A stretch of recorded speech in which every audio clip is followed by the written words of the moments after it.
வணக்கம். நம்ம தேனி மாவட்ட மக்களே, நான் சத்யவர்ஷா. இந்திய அரசியல் அமைப்பு ஆலோசகராக பணியாற்றி வருகின்றேன். அனைத்து இந்திய அண்ணா திராவிட முன்னேற்ற கழகம் தான் ஆட்சி அமைக்கப் போகிறது என்பது ஒவ்வொரு கூட்டமே இன்றைக்கு பிரதிபலித்து கொண்டிருக்கிறது. ஒவ்வொரு மாவட்ட ரீதியாக, தொகுதி ரீதியாக மக்கள் அவ்வளவு அமோக வரவேற்பு கொடுத்து நம்மளுடைய அனைத்து இந்திய அண்ணா திராவிட முன்னேற்ற கழகத்தின் வேட்பாளர்களுக்கும் நம்முடைய கூட்டணி கட்சிகளுக்கும் ஒரு மிகப்பெரிய வரவேற்பு கொடுத்து கொண்டிருக்கின்றார்கள். ஆரவாரமாக நடக்கின்ற அநீதிகளுக்கு முழுமையாக தீர்வு காணப்பட வேண்டும் என்றால் அனைத்து இந்திய அண்ணா திராவிட முன்னேற்ற கழகம் ஆட்சி வரப்பட வேண்டும் என்று மக்களும் வெகு நாட்களாக காத்து கொண்டிருக்கின்றார்கள்.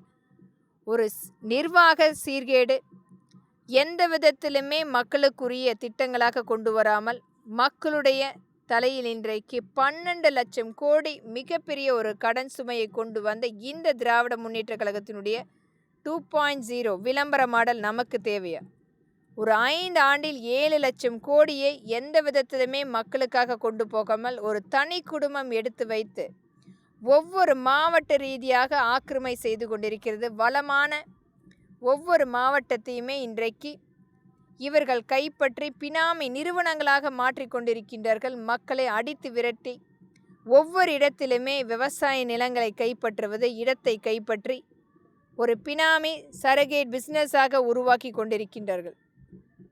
ஒரு முழு கார்ப்பரேட் நிறுவனமாக தமிழ்நாட்டை இவர்களுடைய கட்டுப்பாட்டில் எடுக்க வேண்டும் என்பதற்குரிய முழு முயற்சியாக அடித்த அந்த 7 லட்சம் கோடி இன்றைக்கு மக்களிடத்தில் கொண்டு போய் சேர்க்காமல் மக்களுக்கு ஒரு மிகப்பெரிய அளவில் நிராகரிப்பு கொடுத்து இந்த குடும்பம் நம்முடைய தமிழ்நாட்டை முழுமையாக ஒரு கார்ப்பரேட் நிறுவனம் இவர்களுடைய பினாமி நிறுவனமாக கொண்டு வருவதற்குரிய முழு முயற்சி செய்து கொண்டிருக்கிறது. குழந்தைகளுக்கும் பெண்களுக்கும் நடந்த அநீதி என்பது ஈடுகட்ட முடியாத இழப்பு.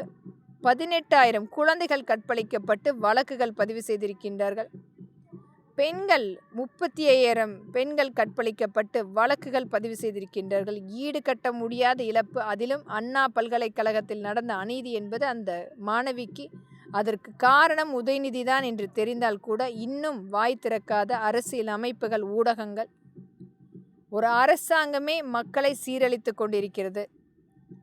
ஈடுகட்ட முடியாத இழப்பை ஏற்படுத்தி கொண்டிருக்கும் இந்த திராவிட முன்னேற்ற கழகத்தினுடைய 2.0 விளம்பர மாடல் நமக்கு தேவை என்று மக்கள் கண்டிப்பாக தீர்மானிக்க வேண்டும்.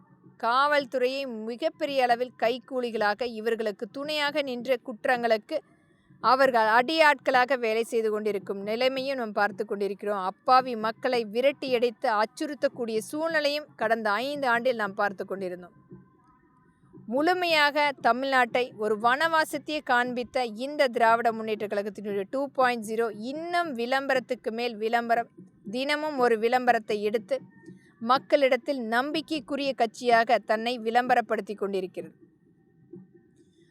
அனைத்து வகையிலுமே ஒரு ஈடுகட்ட முடியாத ஒரு மிகப்பெரிய வன்கொடுமையை செய்துவிட்டு, ஈடுகட்ட முடியாத ஒரு கடன் சுமையை ஏற்படுத்திவிட்டு இன்றைக்கும் இந்த திராவிட முன்னேற்ற கழகம் தொடர்ந்து ஆட்சி அமைக்கப்பட வேண்டும் என்று ஒரு விளம்பரம் செய்து கொண்டிருக்கிறது. நிராகரிப்போம் இந்த திராவிட முன்னேற்ற கழகத்தின் முழுமையாக விளம்பர மாடலை. வாக்களிப்பேர் இரட்டை இலை சின்னத்துக்கும் நம்மளுடைய கூட்டணி கட்சிக்கும் மீட்டெடுப்போம் நம்மளுடைய தமிழ்நாட்டை. கண்டிப்பாக நம்பிக்கையோடு இருங்கள் மக்களே. நன்றி.